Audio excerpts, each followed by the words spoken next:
It's hard being a teen in 2023. Teenager stories. Story 1. The pressure of being expected to go to a good college as you anxiously hear about student debt getting higher and higher. You kind of think it'd be cool, but you're scared poopless of the prospect of being in debt for so many years after you graduate, at the same time as everyone's assuring you that if you don't go to college, you're a loser idiot who will work at McDonald's forever. Also, the idiotic technology stigma from older generations. I was reading a book on a Kindle for English in my French class. We were given permission to read, and she not only took it away from me, but yelled at me for texting during class. I tried to tell her that the dang thing was literally a slightly more advanced book, but she refused to believe me. On the same note, how online friends are considered not real because they're totally computer programs and not people on the other side of the monitors. Totes. Seriously, my dad told me he could work for a summer and the money he made would pay for a whole semester of college. Now I'm going to be in approximately $12,000 in debt per year for a public in-state university. Story 2. How much stricter the law has become and how easy it is to get in a lot of trouble.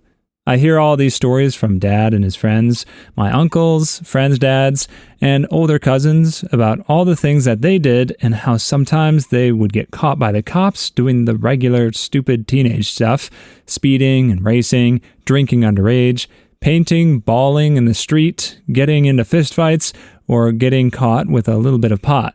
From what they told me, the cops seemed a lot more relaxed and let them off with warnings because they understood that teens do stupid things and try drugs and alcohol.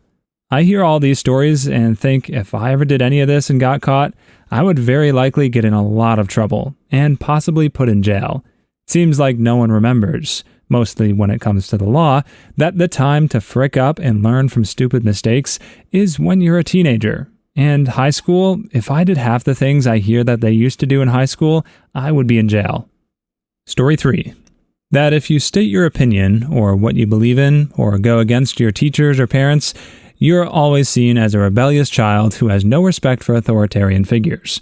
Your creativity is beaten away, and you're taught to be subordinate. If you're taught that being different is bad, or that if you're different, there must be something wrong with your brain, then you will eventually look for an escape. Some people resort to drinking, drugs, and mindless entertainment as an escape, as a way to numb their individuality and not think, and then everybody suddenly starts wondering why, when the answer is obvious but no one wants to accept it. Thus, people start pitying the same generation that has been forced into this corner, and in doing so looks down on it, and wonders what situation brought us to behave the way we do. Meanwhile, the same people criticizing and looking down on us do not take a second to spare and look at what faults lie in themselves or the very same generation that they are living in. I was just reading a thing about Gen Z and how they already have a pretty bleak outlook on life because of the things that this OP said, plus all the turmoil they've experienced in the world since they've been alive. They've never known the peace and prosperity that was idealized in the American dream, but as a result of being stoic and never setting their expectations high, as sad as that is, I think they probably deal with the harsh reality better than some millennials who at least had a taste of the good life, or at least some memory of it, before it really started to sour. And the newest generation, Generation Alpha, they've only known living through the pandemic and wildfires and all these things that have drastically changed their ability to just freely play outside with one another. Plus, they'll grow up alongside AI and all the disruption, both good and bad, that comes along with that. All I can say is, Godspeed. Story 4. Peer pressure. I'm sure it was the same years ago, but I recently moved from Massachusetts to California, and it was my first time ever being legitimately exposed to anything like weed or alcohol.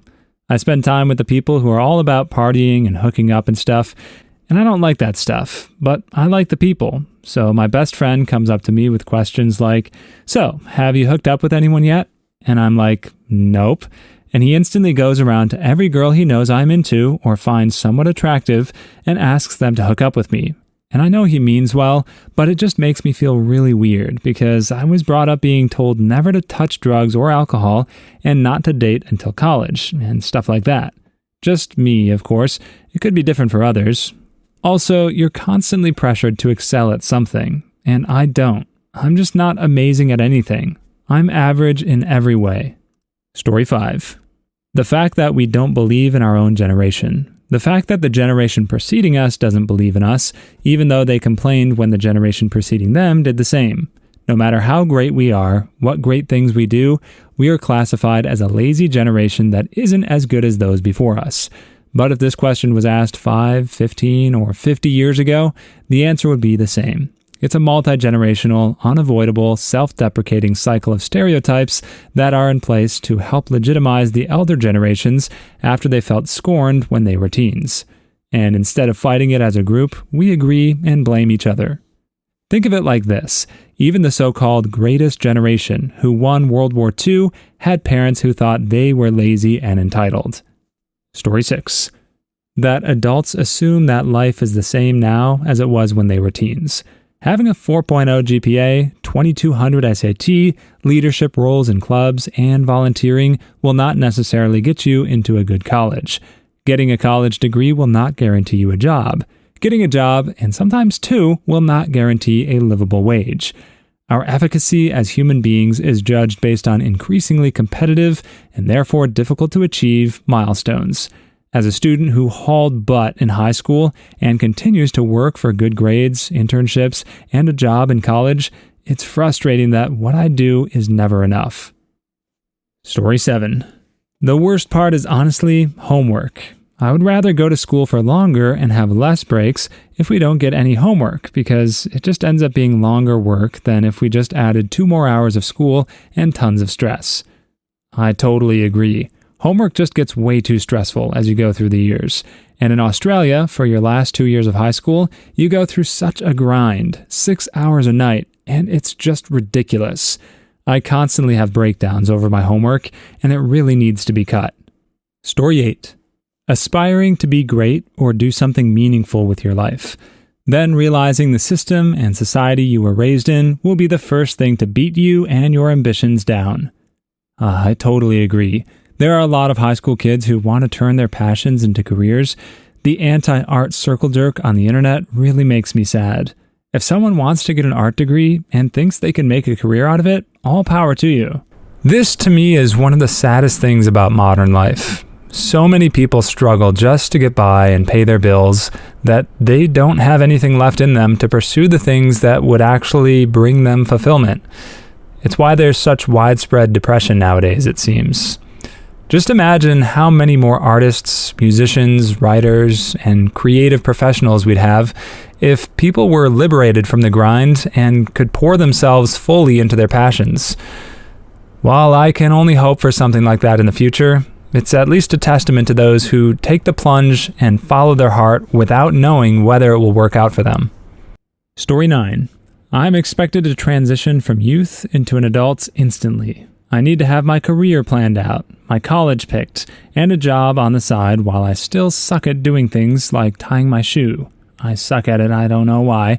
It's so much pressure and I do not feel I have the maturity needed yet, but I need to fake it to make it. Shh, everyone is faking it. Welcome to being an adult. Story 10. Being written off as a hormonal teenager really sucks. Parents don't believe that I'm depressed. They think I've been in a bad mood for the past few years. I'm pretty sure that seppukutal thoughts alone would merit a trip to the therapist's office, not to mention the daily struggle of getting out of bed, going to school, hiding my wrists, pretending to be normal. I'm a teenager, so I'm lazy or moody. Story 11. Everything is taken 20 times more seriously. I just got a 10-day suspension for a freaking box cutter in my car for work. I'm a straight-A student with a perfect behavior record. My dad points out in front of the whole school board that in the 70s, he had a shotgun in his car for hunting while he was at school.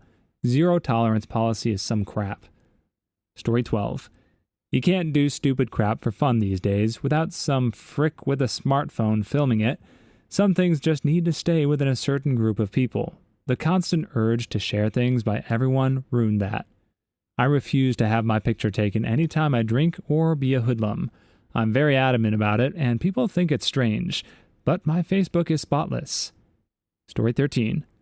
One of my friends recently announced that she's pregnant. She's 14. People say our generation is childish. I disagree. Our generation is growing up too fast. It's terrifying. I've still yet to have my first kiss, drive a car, drink alcohol, smoke weed, have a child, all these things that are now being achieved by kids 3 years younger than me. It's just not right. Story 14. Parents tell me I'm not educated enough on social issues and I'm not making up my own mind. I get educated on social issues and make up my mind on those issues, but I don't share my parents' opinions on things. Suddenly, my perspective on these issues doesn't matter because I'm too young and I lack real-world experience. Give me a freaking break. Story 15. Peer pressure. The pressure of having to lose your V-card, smoke, drink, and do drugs. I'm almost 19 and am the last one of my friends that still has their V-card. They're not really pressuring me to lose my V-card, but it just sucks to feel left out of the loop. Well, you'd probably feel better if you smoked a bowl and got laid. Story 16. We get put down by our elders for being wrong in some way because of the time frame in which we were born. So, what if we don't have to walk 5 miles uphill every day to get to school? That doesn't mean I'm any less a contributing member of society than you are. Both ways in the snow. Story 17. Being treated like a child, and then expecting us to act like adults and take on adult responsibilities the moment we turn 18. I'm 18, I voted today, and I'm going to my freshman orientation for college next week. I also had to ask to get some water and take a pee today. Story 18. Everyone expects you to do something great. There's people who can do X better than me. Why don't you go help them? If your parents ever say stuff like, when your brother was your age, he was getting straight A's, just reply back, when Abraham Lincoln was your age, he was the president. Story 19. Way too much focus on grades rather than learning. This also causes way too much stress in school, which is unhealthy and can create a terrible connection between the student and the joy of learning. Also, the college process, frick the college process. Don't let schooling get in the way of your education. Story 20. Being told that everything that is discussed in school is absolutely necessary later in life. Screw that. I like trade schools, where we learn what we need to learn, and not every dang thing the human race has discovered since the beginning of our existence. Story 21. The stereotypes about us. Not all of us are pot-smoking, weed sock-wearing, horny, uneducated, and disrespectful D-bags. We're considered a terrible generation, when really we're probably no more rebellious or terrible than our parents were at our age. Story 22. Horrible education. The government seems to have just given up on us these days. Whereas good teachers can definitely inspire, it's up to every individual person to self-actualize and take responsibility for how they will use the things they learn. Story 23. My parents always tease me about not having many friends. When I do ask to go over to someone's house, or vice versa, they say no. They want me to make friends without being with friends. Also, very high expectations suck. Story 24. Just the transition. I just want to get settled, out of college, secure job, marriage. I'm 19 and currently enrolled in my 3rd different college. Granted, not everyone chooses to transition that much, but it is frustrating. Story 25. Parents. I have a tracker on my phone, and my parents flip crap and scream at and hit me whenever I turn it off. Oh, and the sudden gravity of the world and my situation here. Story 26. Other teenagers and crappy education. I totally agree. Our school system is just so screwed up. I hate the No Child Left Behind program. It should be renamed to All Children Held Behind. Story 27. Being written off as a teenager, regardless of your mental capacity or maturity. I think most adults tend to do that because of how freaking stupid most of us actually are. Story 28. College educations cost more and mean less. Getting a degree is basically expected of us, and the great jobs that you're promised aren't always there when you're done. Story 29. Being expected to work for free to get experience. Especially knowing not too long ago on-the-job training was paid and covered what college and internships do now. Story 30. The type of crap other teenagers are into. No, Greg, I would not like to get pee drunk at 10 a.m. Story 31. Other kids my age that think they're better than others because they listen to classic rock. Story 32. You have to make crucial life decisions very early on, and no authority is there to help you choose. Story 33. School food is at an all-time low. Cardboard, and something they found in the back lot. Story 34. Knowing how badly the generations before us have messed up the environment is a really scary thought. Story 35. You hook up with people? You're a horse. You don't hook up with people? You're a prude. Story 36. Participation awards are dumbing everyone down. My peers are too entitled. Story 37. Everybody generalizing that every teenager is irresponsible and full of angst. Story 38. Storekeepers looking at you like you're about to steal something. Story 39. Having everyone ask what you want to do with your life. Story 40. School is now about passing instead of learning. Story 41. Finding a good job. Please leave your stories in the comments. I'd love to make a video of them in the future. Also, don't forget to like and subscribe.